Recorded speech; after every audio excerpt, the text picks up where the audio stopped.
One of the features of this fourth industrial revolution is that it doesn't change what we are doing, but it changes us. The difference of this fourth industrial revolution is it doesn't change what you are doing, it changes you. If you take genetic editing, right. Just as an example, it's you who are changed, and of course this has a big impact on your identity. Editing your genes? Cool, I'll explain that later. But first, why do so many people consider this guy, Klaus Schwab, to be the most dangerous man in the world? Well, there's some reasons. A lot of them. You might remember Klaus Schwab as the puddle of liquefied feces who said, by 2030, you'll own nothing and be happy about it. Translated, that probably means by 2030, he'll own everything and he'll be happy about it. But how does he expect you to own nothing and be happy about it? Oh, he's got a plan. Now, I'll tell you about it in a minute. But before I do, a little bit about Klaus Schwab. He's the author of COVID-19, The Great Reset. What a grand opportunity indeed. Oh, and his book was published on July 9th, 2020. Wonder how he got it written and published that fast.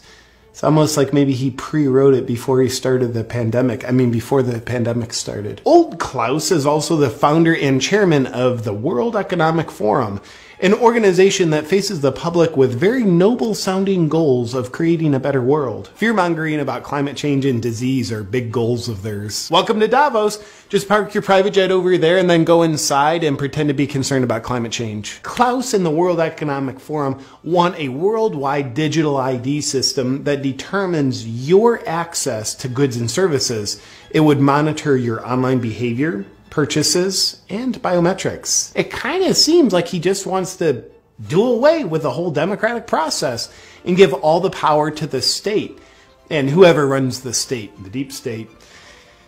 But that's based on both his words and actions, so it's probably an inaccurate observation. Was Dr. Evil's character based on this reptile? Mr. Schwab writes the following.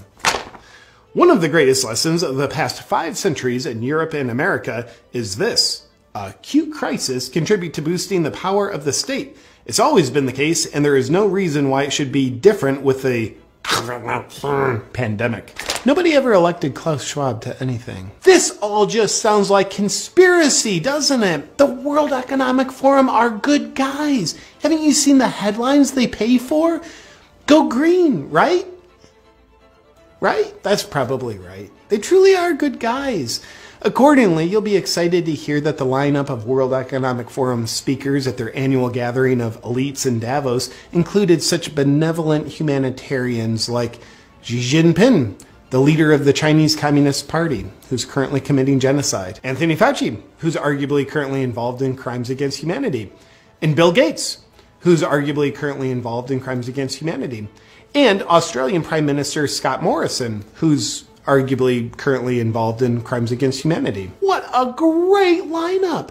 But my favorite Economic Forum speaker of all time is this reptile, Klaus Schwab's top advisor, Dr. Yuval Noah Harari. Let's see what he has to say. Data might enable human elites to do something even more radical than just build digital dictatorships. By hacking organisms, elites may gain the power to re-engineer the future of life itself. Because once you can hack something, you can usually also engineer it. Elites hacking organisms and re-engineering life itself? Well, he's not talking about doing that to people, is he? Now, in the past, many tyrants and governments wanted to do it, but nobody understood biology well enough, and nobody had enough computing power and data to hack millions of people. Neither the Gestapo nor the KGB could do it. But soon, at least some corporations and governments will be able to systematically hack all the people. Well, I guess he was talking about doing that to people. All people, to be specific. And if indeed we succeed in hacking and engineering life, this will be not just the greatest revolution in the history of humanity. This will be the greatest revolution in biology since the very beginning of life 4 billion years ago. For 4 billion years, nothing fundamental changed. Not playing God, are you? Because that usually works out super well. Science is replacing evolution by natural selection with evolution by intelligent design. Not the intelligent design of some God above the clouds. Oh, you are playing God. Say more. Evolution by natural selection with evolution by intelligent design. Not the intelligent design of some God above the clouds, but our intelligent design and the intelligent design of our clouds. The IBM cloud, the Microsoft cloud, these are the new driving forces of evolution. Gosh, you wouldn't by chance have a plan in place on how to control people with your cloud technology, would you? And that plan isn't by chance already being implemented, is it? Today, we have the technology to hack human beings on a massive scale. Oh, so you could implement it. In this time of crisis, you have to follow science. It's often said that you should never allow a good crisis to go to waste. Sounds familiar. And I guess you are implementing it already. Didn't anyone bother telling this guy not to say any of this out loud on camera? It's a lot of evidence. Surveillance. People could look back in 100 years and identify the coronavirus epidemic as the moment when a new regime of surveillance took over, especially surveillance under the skin. My brain, my body, my life, does it belong to me or to some corporation or to the government or perhaps to the human collective? This guy's revealing the whole plan. He's gonna ruin it. The World Economic Forum, out for the good of humanity. You'll own nothing, not even your own DNA. If we have our way. Now for some additional fun facts about Klaus Schwab and the World Economic Forum. They've got a Young Leaders Program, which is a 5-year indoctrination program into their principles. The goal of the program is to create world leaders who don't answer to their people because they don't care about them. They answer to their bosses at the World Economic Forum. Graduates of the program include admirable world leaders that are suspiciously in lockstep with the Great Reset, such as Justin Trudeau, Francis Macron, and Mark Zuckerberg. Sponsoring partners of the World Economic Forum's Young Global Leaders program have been the Bill and Melinda Gates Foundation and Google. I wonder why Google censors and shapes information to be in exact support of the World Economic Forum's narrative.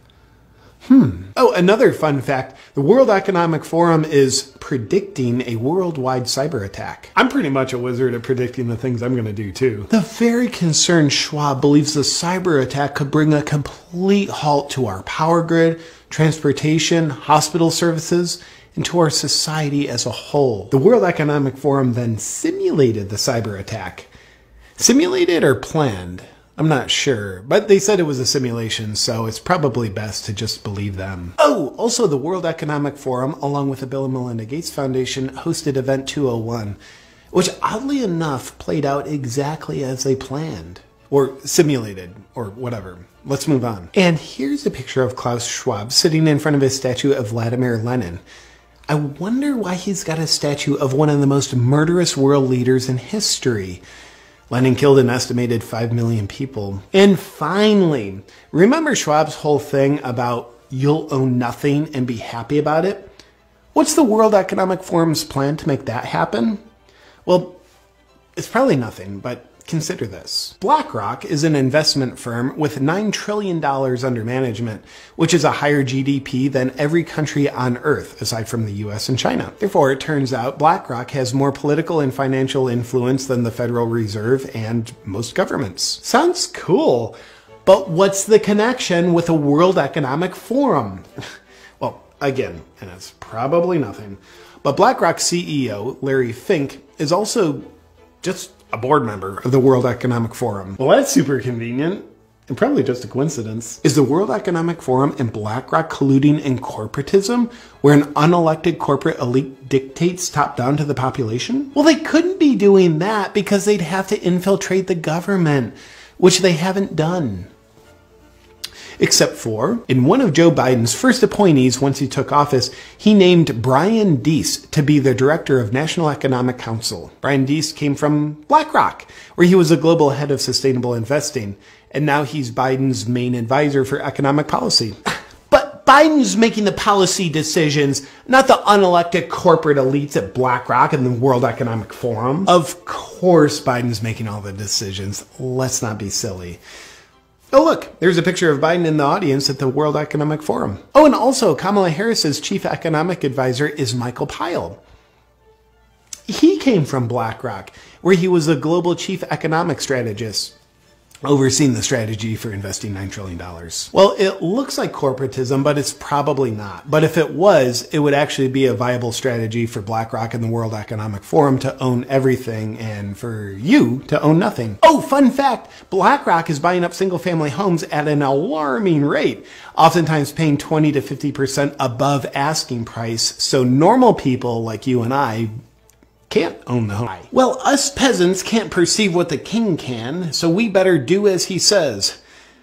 Go ahead and bang my wife, and thank you for doing it for my protection, king. Good old fear-mongering, a predictable pattern as old as time itself. But with Klaus and the World Economic Forum, it's climate change is gonna kill you, disease is gonna kill you, and a cyber attack's gonna get ya. So you better do as we say, or you're gonna die. I don't know, the weather looks pretty good to me. Why don't you ever smile, Klaus? You look like a sociopath. No, you don't understand. We elites have access to knowledge that you don't. So you better listen to us or you're gonna die. Same old fun pattern of fear-mongering. They know of the scary problems and only they have the solutions. So listen up or you're gonna die. Gotcha, Klaus. Nothing new here. We see you. In conclusion to the question, is Klaus Schwab the most dangerous man in the world? Here's his top guy again. Humans are now hackable animals. You know, the whole idea that humans have, you know, this, they have this soul or spirit and they have free will and nobody knows what's happening inside me. So whatever I choose, whether in the election or whether in the supermarket, this is my free will, that's over. Free will, that's over. It will indeed be over. If you outsource your thinking to outside influences and take the easy way out by choosing obedience over bravery. Doing so makes you very susceptible to being manipulated by fear. And if this happens, you will fail at remaining a free, sovereign individual. But here's how Schwab and his friends, who sociopathically never smile, fail at their great reset, and you succeed at remaining a free, sovereign individual. Be guided by your own critical thinking and what your heart and soul knows is right, and choose bravery over obedience. Obedience or bravery? Outsource your perspectives or do your own critical thinking? We are in the process of either the Great Reset or the Great Awakening, and the choice isn't Klaus Schwab's. The choice is yours.